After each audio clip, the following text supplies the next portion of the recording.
Hi everyone, welcome back. In today's tutorial, we are going to talk about the scapula, and we are going to cover what the scapula is, what the primary landmarks of the scapula is, and why it is important to learn about it. So to begin, the scapula is also known as the shoulder blade. When we examine its surface anatomy, we see two flat, irregularly shaped bones resembling a shovel. So let's go into the landmarks of the scapula. So first of all, we're going to start with the borders of the scapula. Now, this border here is actually close to the medial side of the bone. So it is called the medial border of the scapula. And it is also the border closest to the vertebral column. So it can also be referred to as the vertebral border. So maybe if you are asked the question, which border of the scapula is also referred to as the vertebral border? Just think of the border closer to the vertebral column, which is the medial border. Now, the other side is called the lateral border of the scapula because it is actually closer to the lateral side of the bone. And since it is near the armpit, it is also called the axillary border. So when you're asked which border is called the axillary border, think of the one closer to the armpit, which is the axillary region, and it is called the axillary border. Now let's move over to the subscapular fossa. Now this subscapular fossa can be seen when you examine the superior view of the right shoulder. Here we can see a shallow concave surface, which anatomists called or named the subscapular fossa. Now the prefix, which is the sub, means deep, which is similar to submarine. So when you think of a sub, think of deep, and then you think of submarines.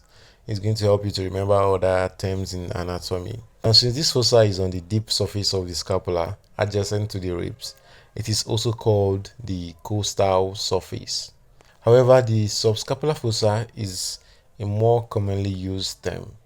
And a muscle actually originates from this region of the subscapular fossa, and it is called the subscapularis muscle. So as you can see, subscapular fossa, the muscle is called subscapularis muscle. Now let's talk about the acromion. Now this acromion actually gets its name from a Greek word. Now in Greek, the outskirts of a city is called Acropolis, which is acron means the highest or summit, while polis means city. So it means Acropolis is the highest part of the city. So why is this important? It's because the highest point of the shoulder is named the acromion, which is derived from the Greek word the highest, which is the acron, and then the shoulder, which is omos. So we have acromion. So the acromion is visible in both anterior and posterior view of the scapula, and from a bird's view, it appears as a flat, plane surface.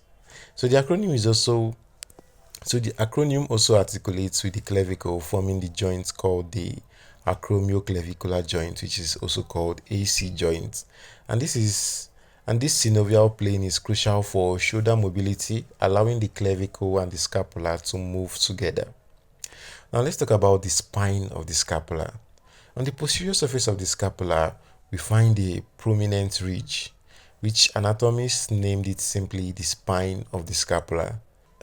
This structure is important because the trapezius muscle attaches itself to it, providing the scapular support and movement. Additionally, the deltoid muscle anchors to it also, which aids the humerus in movement. So in surface anatomy, the spine of the scapula is actually an important reference point. So let's talk about the supraspinatus and the infraspinatus fossa. So above the spine of the scapula, there is a shallow concave surface. Now, since it is superior to the spine, it is called the supraspinatus fossa. And below the spine, there is another shallow concave surface, appropriately named infraspinatus fossa. Now, the infraspinatus muscles originates from the supraspinatus fossa, while the infraspinatus muscles originate from the infraspinatus fossa. So now this is something you have to note. Knowing bony landmarks can actually help us understand why bones have their specific names. So if you want to have a better understanding of the names of muscles, I think you should study more on bony landmarks, and it's going to help you understand why muscles have their specific names. Now let's talk about the glenoid cavity. On the lateral surface of the scapula, we find a smooth, shallow socket that articulates with the head of the humerus, forming a ball and socket joint. This structure is also known as the glenoid cavity or the glenoid fossa, and the term glenoid means socket in Greek. So above the glenoid cavity is a small bony prominence called the supraglenoid tubercle, and this serves as a point of attachment or a site of attachment for the long head of the bicep bronchi muscle. Now below the cavity is another bony prominence called the infraglenoid tubercle. As you can see, the other one is above, is called the supraglenoid, and this one is called infraglenoid because it is below, and it is where the long head of the tricep bicep muscles attaches. Now let's talk about the coracoid process. Now a process is actually a bony projection, and this particular one resembles a raven or a crow's beak. Now the Greek word for crow's beak is coracoid, which is why the structure is called the coracoid process. And the coracoid process actually serves as point of attachment for the pectoralis minor, the short head of the bicep bronchi, and then the coracobronchialis. Now, in surface anatomy, the coracoid process can be palpated.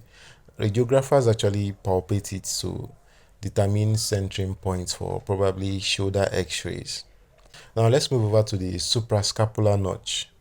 At the top of the scapula, there is a small indentation called the suprascapular notch, where when viewed from the anterior and posterior side, this notch is actually easily identifiable.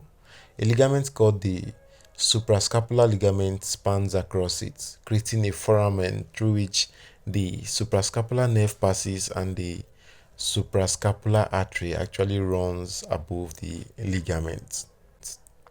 Now this is actually an overview, so I'm going to stop here. Thanks for watching and good luck in whatever examination you are preparing for. Bye.